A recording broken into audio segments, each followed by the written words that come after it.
diversity as a barrier in supervision, Rory? Yeah, an interesting topic to have a really honest and open conversation about, because I do wonder sometimes when diversity is mentioned in supervision, how well it's engaged. I'm sure there are people who do a brilliant job, but to really engage with diversity. So, a supervisee brings a client from a diverse background. What a supervisor has to hold on to is how much they are attuned to the client's frame of reference, because we have to remember that the very first thing that happens in supervision when you bring a new client is that the supervisor says, "Who is this client? Tell me about this client." So the client lives in the supervision session. They're not forgotten. They're seen as a human being, a real person, not just a concept or a theory. And I sometimes think that the supervisor needs to have a really good handle on diversity in all its forms, but also has to be attuned to the supervisee's knowledge of diversity and shouldn't be afraid to challenge or to guide if the supervisee doesn't have a good understanding of the client's frame of reference. And I think it's an important subject, and it speaks to CPD, and it speaks to being open-minded. We live in a very diverse world now, and in the best service of our clients as a supervisor, through the supervisee, we need to be very open to that. So if supervisors don't have an open mind, what could happen is that the supervisee doesn't get the best service, and that goes right down the food chain, if you like, to the client who is not well supported. So beautifully introduced, Rory. You're 100% right. If I think back to my formal training, I remember covering barriers to communication in great depth as a counselor. How do we remove those barriers to communication to the client that sits in front of us? But of course, this extends to supervision.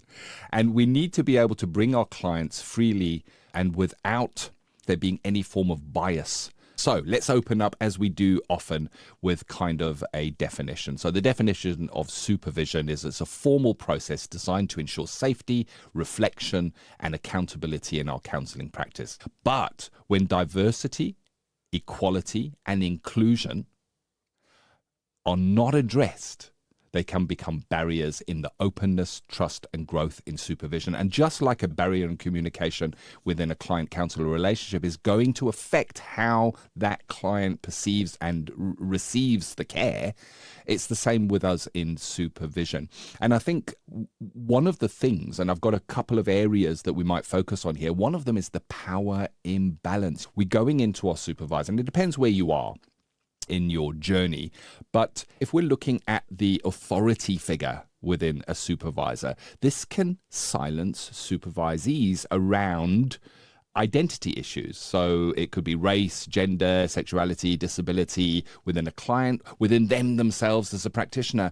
And it can be with that power imbalance that the supervisee is holding back part of that client. And of course, it would lead into bias and assumptions. So not understanding and not doing the CPD can lead to bias and assumptions. And that can come from the supervisor if they're not informed. And of course, it's part of the supervisor's work to ensure that is not affecting the client counselor relationship as well. So there's a lot to it. And I know you say CPD and we train to become supervisors, but the learning never ends, Rory.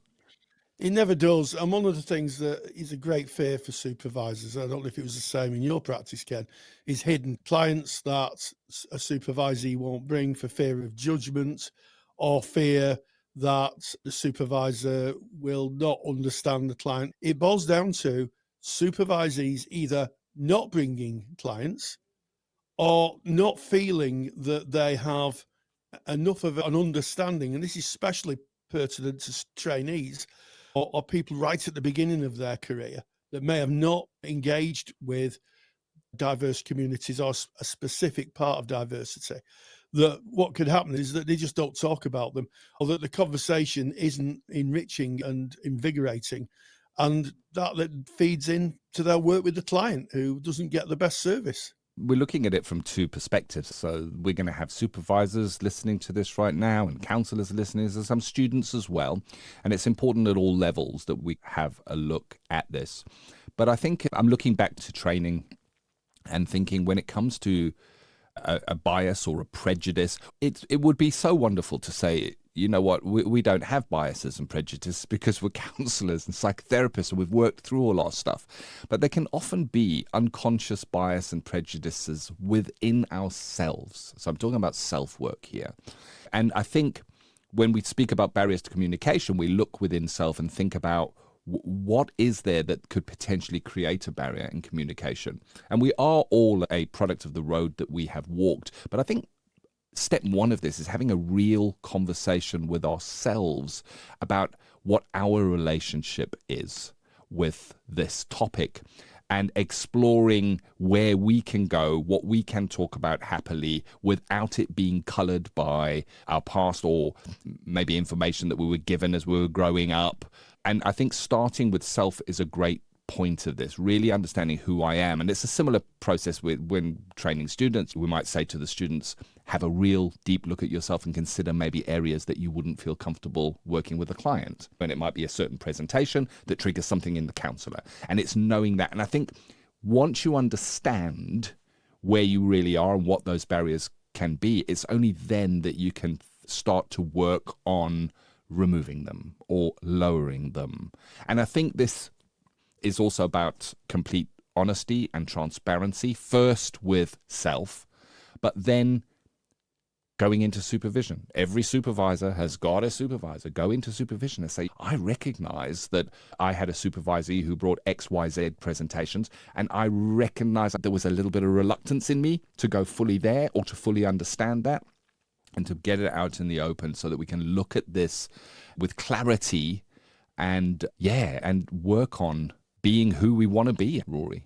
Yeah, absolutely, Ken. And I think one of the points that we need to think about is that sometimes our frame of reference in terms of diversity, we think is pretty benign.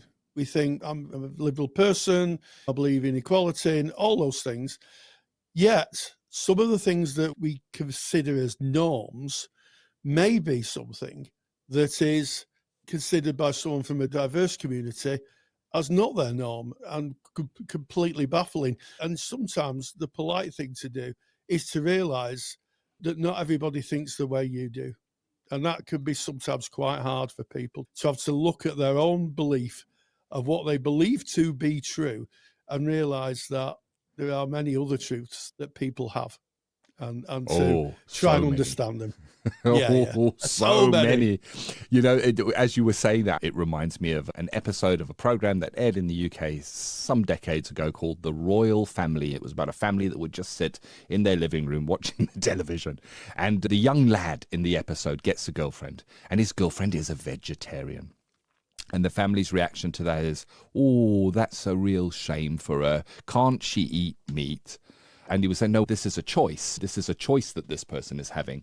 And I remember the gran playing her part and obviously working from the script, saying, what happens if we cut her some ham really thinly? Can she have it then? And it just shows how misaligned they were from what was actually going on.